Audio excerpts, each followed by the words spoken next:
देख ले या कोई मंत्री या नेता या सांसद कैमरे के सामने आए बोले कि मेरा बेटा भी उत्तर प्रदेश के कांस्टेबल की परीक्षा दिया है, ये उम्मीद जगी है? मुझे नहीं लगता।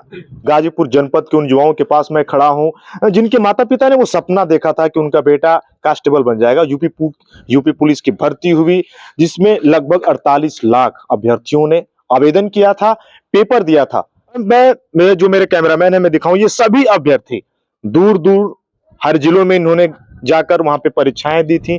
उनके दुख दर्द को हम आज समझने वाले हैं। मेरा नाम विवेक यादव है, मैं फूलपुर का निवासी हूं। मैं यूपी का पेपर दिया हूं जो कि 17 तारीख को फर्स्ट पाली में था। मेरा सेंटर सादात था और पेपर जो कि पूरी तरह से लीक हुआ। सबके मोबाइल पेपर 2 घंटे 3-3 घंटे, कुछ के पहले तो 6-6 घंटे पहले भी पेपर लीक हुआ, मोबाइलों पे पेपर आ गया था। विवेक, अगर मैं आपसे भर्ती की बात करूं तो भर्ती काफी समय के बाद आई। एक उम्मीद जगी कि यार रोजगार मिलेगा, सरकारी नौकरी मिलेगी, वर्दी मिल जाएगी। लेकिन जब ये सुना कि यार भर्ती फिर होगी, फिर वही भाग दौड़, फिर आप क्या कहेंगे जो भी लोग देख रहे हैं, जो भी नेता देख रहे हैं, अगर मैं आपसे पूछूं? सबसे पहले तो मैं नेताओं से ये अपील करना चाहूँगा और भर्ती बोर्ड से कि भर्ती को सुचारू रूप से बिना किसी भेदभाव, वो बिना किसी चीटिंग के पहले संपन्न कराए। कि इससे ये होता है कि हम लड़के तैयारी करते हैं, मतलब कि 2 महीने 4 महीने 6 महीने जो भी लगा के, और फिर भर्ती इस तरह से कैंसिल हो जाती है और फिर से हम लोगों को फिर से एफर्ट डालना पड़ता है। पर ठीक है, मतलब समय मिलता है लेकिन मोरल डाउन हो जाता है इससे और मायूस तो हैं। आप क्या कहेंगे भाई? मेरा नाम राजू यादव। सर, मैं ये कहना चाहूँगा भर्ती प्रक्रिया पे कि सरासर ये गलत है, ये नहीं होना चाहिए। और कहाँ आपका पेपर था? हमारा पेपर जमनिया सर था। लेकिन क्या सोचा पेपर दे के आ गए? किस तारीख को था, किस पाली में था? 17 तारीख को फर्स्ट पाली में था और पेपर पहले से लीक था। आप कब सुने आपकी आज घोषणा हो गई कि पेपर फिर होने वाले हैं? आज ही आधा घंटे पहले मैंने सुना कि पेपर फिर से होगा 6 महीने के अंदर। क्या कहेंगे आप सरकार को? सरकार को कहेंगे अच्छी प्रक्रिया है पेपर फिर से कराने की। मतलब खुश हैं आप लोग? हाँ, खुश है। पेपर फिर से हुआ तो खुश है, क्योंकि धांधली इतनी हुई थी कि जो लड़के कट ऑफ नॉर्मल बनता था वो अब कट ऑफ कहीं ना कहीं 125 के ऊपर चला जाएगा, और जब 125 के ऊपर कट ऑफ जाएगा तो हमको तो नहीं लगता कि फिर जो बहुत ही अच्छे संघर्ष किए होंगे बच्चे उन्हीं का 125 के ऊपर जाएगा। नहीं तो फिर ये नकलची जो है इन्हीं लोगों का 125 के ऊपर 130 के ऊपर जा पाएगा। फिर तो नॉर्मल विद्यार्थी जो एवरेज है वो तो कहीं लाइन में खड़े नहीं हो पाएंगे। दोस्तों, सुरक्षा व्यवस्था पर भी ये प्रश्न चिन्ह है। जो सरकार है, सरकार ने वादा किया कि भर्ती की जो प्रक्रिया है वो बहुत ही अच्छे ढंग से होगी, लेकिन नहीं हो पाई। आखिर इतना बड़ा जन सैलाब उमड़ा था, अभ्यर्थी कहां से कहां पेपर दिया और लगभग सभी चैनलों ने, इलेक्ट्रॉनिक मीडिया को उसे दिखाया। और मैं सीधे बात करूं, आप क्या कहेंगे भर्ती के बारे में? आपका पूरा परिचय दें। पहले तो मेरा नाम विपिन कुमार प्रजापति, मैं यूपी पुलिस का तैयारी कर रहा था और मेरा एग्जाम जो बनारस था।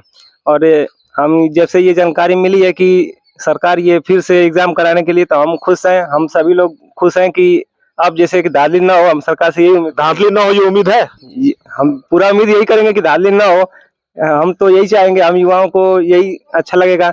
और टाइम भी थोड़ा मिला है तो थोड़ा पढ़ाई से भी और अच्छा से देखेंगे। अगर हम आपसे पूछें, अभी आप अपना पूरा परिचय दें, पेपर कहाँ पे हुआ था? मेरा नाम मनीष कुमार प्रजापति है, मेरा पेपर बनारस हुआ था। और ये जो भी हुआ है बहुत सही निर्णय है, मतलब युवाओं के और जितने परीक्षार्थी से सबके पक्ष में। पहले तो हम लोग 6-6 महीने भर्ती के लिए चिल्लाएं, फिर भर्ती रद्द हो, फिर उसके बाद से फिर से पेपर दे, बट फिर भी है, मतलब जो पढ़ने वाले बच्चे हैं सबके लिए सही है। लेकिन मनीष, मैं आपसे बात करूं, आप सबने तैयारियां की होंगी, लाइब्रेरी में जाके पढ़ते हैं, घर पे पढ़ते हैं, या सभी लोग कहें तो एक मध्यम वर्ग परिवार से ही आप लोग आते हैं। लेकिन मैं आपसे कहूं, जो पढ़ता नहीं है, जो सोशल मीडिया पे भी वायरल हुआ, लोगों ने भी कहा जिसने फॉर्म डाला था उसका नंबर आपसे ज्यादा था, आखिर भाई हो कैसे गया? ये रुकेगा कब? ये तो सबसे बड़ा सवाल भर्ती बोर्ड पर है, सरकार के ऊपर है कि आप सरकार में सब कुछ देखते हुए, सब कुछ रहते हुए, आपके साथ ही जब ऐसा सब हो जा रहा है, बच्चे सबसे ज्यादा परेशान है इस पे कि किया करे तो क्या करें। क्या कहेंगे भाई? अपना पूरा परिचय दें। मेरा नाम जितेंद्र यादव है। सबसे पहले तो ये भर्ती में 48 लाख लड़के बैठे हुए थे। 48 लाख के ही नहीं, उनके परिवार वालों को भी ये उम्मीद थी। हर एक परिवार की मतलब की उम्मीद होती है कि नहीं मेरा लड़का कामयाब होगा कल। अगर तो सरकार से मेरी यही गुजारिश है कि सबसे पहले कुछ ऐसा व्यवस्था करे जिससे पेपर लीक ना हो। इससे क्या होता है कि योग्य लोगों को नौकरियां नहीं मिल पाती है। क्या होता है कि हम लोग क्या करते हैं, बहुत मेहनत करते हैं, बहुत पढ़ते हैं, उसके बावजूद भी 125 बहुत करेंगे, 130 करेंगे क्वेश्चन सही। और जो लोग क्या करते हैं कि नकल से मतलब कि जिनको पेपर पहले ही मिल जाता है, वो 140 145 कर देते हैं। उनसे क्या होता है कि हम लोग खुद 4-5 दिन उससे क्या थे, बहुत ज्यादा टेंशन में थे। कितने समय से आप तैयारी कर रहे थे? एक उम्मीद जगी थी कि यार फिर विज्ञापन निकला, हम लोग भर्ती होंगे?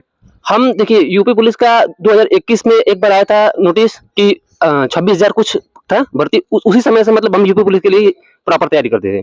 क्या कि हम कई बार दूसरे एग्जाम में क्वालिफाई किए, लेकिन हमारा मेन मकसद है यूपी पुलिस में ही जाना। और जब 60,000 आया तो हमको बहुत ज्यादा उम्मीद था कि हमारा 60,000 में तो हो ही जाएगा, क्योंकि पिछली बार 2019 में जब भर्ती आया था 49,000, उस समय हम फाइनल मेरिट में 1 नंबर से रह गए थे। तो उसी समय से हमारा मेन उद्देश्य यही था कि हमको पुलिस में जाना है। लेकिन जब आपने सुना ना कि कुछ लोगों ने कहा कि किसी के कम नंबर आपने किए हैं, किसी को पेपर मिला या जो भी सारी प्रक्रियाएं थी उनके ज्यादा नंबर हो गए, फिर ये सवाल खड़ा होता ना कि कैसे आखिर ये हो गया? फिर आप लोग जाएंगे पेपर देंगे, या जो भी बच्चे हैं पूरे जनपद के, माफ करें पूरे उत्तर प्रदेश के? देखिए, इसमें सबसे पहले तो सरकार को कुछ ऐसा मतलब कि व्यवस्था करना चाहिए कि बहुत सारे क्या होता है ना कि कोई ना कोई ऐसा तरीका मतलब कि उसको ढूँढना चाहिए कि कम जैसे एक बार बीच में क्या हुआ था ना कि हाइब्रिड मोड पे पेपर होने वाला था। हाइब्रिड मोड में होता है तो क्या होता है कि ऑनलाइन पेपर आता है और ऑफलाइन मतलब ओएमआर से होता है। उससे क्या होता है कि बहुत लोग होते हैं कि ऑनलाइन हैक कर लेते हैं, हैक करेंगे लेकिन अब ओएमआर तो वहाँ पर रखना रहेगा। तो सरकार कुछ ऐसा व्यवस्था करे जिससे कम से कम ये हो कि लीक ना हो पेपर। अगर लीक इन दोस्तों के पास, इन भाइयों के पास इसलिए आया कि आप उठा के देख लें, अगर 48 लाख बच्चों ने आवेदन किया है तो उनमें से कितने सांसद, नेता, मंत्रियों के बच्चे ने पुलिस की भर्ती का आवेदन किया होगा? एक बार आप ये भी रिकॉर्ड उठा के देख लें, या कोई मंत्री या नेता या सांसद कैमरे के सामने आए बोले कि मेरा बेटा भी उत्तर प्रदेश के कांस्टेबल की परीक्षा दिया है, ये उम्मीद जगी है। मुझे नहीं लगता, क्योंकि उस वेदना को वो नहीं समझ पाएंगे। नेताओं की मैं बात करूं, वो किसी भी पार्टी के हों, भ्रष्टाचार मुक्त बात होती है, लेकिन इन भाइयों ने भी बात की। अगर मैं आपसे जानूं, बाबू आपका पूरा नाम क्या है? मेरा पूरा नाम प्रीतम कुमार यादव है। मैं फूलपुर का निवासी हूँ। मैं यूपी पुलिस का तो एग्जाम नहीं दिया था, बट सभी लड़कों के लिए मैं आवाज उठाना चाहता हूँ कि पेपर लीक हुआ है, उसको री एग्जाम कराया जाए। अब क्या कहेंगे? मेरा नाम पहले तो दिलीप यादव है। मैं आपका सबसे पहले धन्यवाद करना चाहूंगा कि कोई अब तक हम लोग की आवाज सुनने को नहीं आया, और मैं आपको तहे दिल से धन्यवाद कहना चाहता हूं। मैं एग्जाम बनारस में दिया है यूपी पुलिस का, 18 तारीख को फर्स्ट पाली में था। मैं यही कहूंगा कि जो पहले हमारे सामने बहुत बच्चे जो थे मोबाइल में पढ़ रहे थे लोग, किताब में पढ़ रहे थे लोग, तो बहुत लोगों ने बोला कि मेरे पास तो पेपर पहले से आ गया। उन्होंने पूछा ऐसे कहाँ से है, तो कोई बता रहा है मेरा चाचा विधायक है, तो कोई बोल रहा है मंत्री है। तो मैं बोला यार कि सब मंत्री के और विधायक के बच्चे भर्ती हो जाएंगे तो ये पढ़े लिखे हुए बच्चे हम लोग क्या करेंगे? यहाँ भाड़ा लगा के आ रहे हैं, माँ बाप सब मतलब सपना देखा है कि बच्चा मेरा पढ़ रहा है, कहीं ना कहीं सक्सेस होगा। तो हम लोग को बस यही अनुरोध है कि री एग्जाम कराए, और मैं फिर से फैसला ये आ चुकी है, मैं उन फैसलों से खुश हूँ। मैं इसी बस चाहता हूँ। दोस्तों सामने अगर जो दिखाऊं, जो मेरे कैमरा मैंने इन बच्चों के चेहरे को मैं दिखा रहा हूं, जो उस दिन गए थे जब वो हंस रहे थे, खिलखिला रहे थे, लेकिन आज ये चेहरे मायूस हैं। फिर ये जाएंगे, अब फिर क्या होगा शायद, लेकिन भर्ती सही से हो और इन बच्चों को न्याय मिले। और जिन बच्चों ने मेहनत की है, जब वर्दी इनकी सीने में, जब इस वर्दी को ये पहनेंगे। मैं अगर आपके पास आऊं, भाई आपका पूरा परिचय क्या है? मेरा नाम अंकित यादव है। मैं फूलपुर की धरती से हूँ और मेरा सेंटर बनारस गया था। मैं भी यही चाह रहा हूँ कि जितने भी नए युवक हैं, जितने लड़के भी पेपर दिए हैं, ये फिर से कराया जाए कि अच्छे सब लड़के भर्तियाँ हो जाए, और सब कुछ करना नहीं है। अगर मेरे आयु लंबाई कम होने की वजह से मैंने यूपी पुलिस में फॉर्म नहीं डाल पाया, और मैं इन सभी अपने बड़े भाइयों से इन सबों की मेहनत को देखते हुए मैं ये कहना चाहता हूँ, इन सबों की इतनी जबरदस्त मेहनत है, इन सबों की मेहनत को देखते हुए हमें बहुत खुद तकलीफ है। हम बहुत शर्मिंदा है सरकार से कि हर चीज का, अभी ये आरओ का बताओ, उसका भी पेपर लीक हुआ, ये पुलिस का पेपर लीक हुआ कहते हैं, लेकिन उनसे भी रिक्वेस्ट है, वो नहीं चाहते हैं ऐसा कि ये पेपर लीक हो, लेकिन वो कहीं ना कहीं उनके ही सरकार से कमियां आती जा रही है। उनसे रिक्वेस्ट करेंगे हम हाथ जोड़ करके कि योगी बाबा अपने से नीचे जितने भी हैं अधिकारी, सब लोग से रिक्वेस्ट है, शिक्षक अधिकारी या भी शासन प्रशासन से मेरा रिक्वेस्ट यही है कि आप जितने भी पकड़े हुए हैं इसमें पेपर लीक में, उन लोग से काफी बढ़िया से अच्छी जानकारी ली जाए कि पेपर लीक कहाँ से हुआ। ये तो बहुत नीचे स्तर के लेवल के लोग हैं, इनसे बड़े लोगों की जानकारी नहीं मिल पा रही है। मैं रिक्वेस्ट करूंगा कि जानकारी बढ़िया से ली जाए कि बड़े से बड़े लोगों की पता चले कि कौन पेपर लीक कहाँ से हो रहा है। ये बड़े ही भावना से पेपर लीक हो रही है और सारे भाइयों का ये मनोबल डाउन हो रहा है, जिसकी वजह से ये सब तैयारियां करना छोड़ेंगे तो नहीं, लेकिन आत्महत्या जरूर कर लेंगे।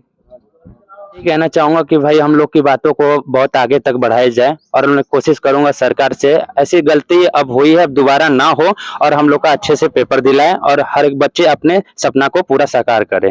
दोस्तों, खुले तौर पे ये नाकामी तो है, ये आरोप मरने से नहीं होगा। उस भर्ती की प्रक्रिया का सही मूल्यांकन पटल पे सही होना चाहिए, सुचारू रूप से होना चाहिए, ताकि इन बच्चों को न्याय मिल सके। मैं सुशील तिवारी, गाजीपुर से। जय हिंद, जय भारत, भारत माता की जय, वंदे मातरम।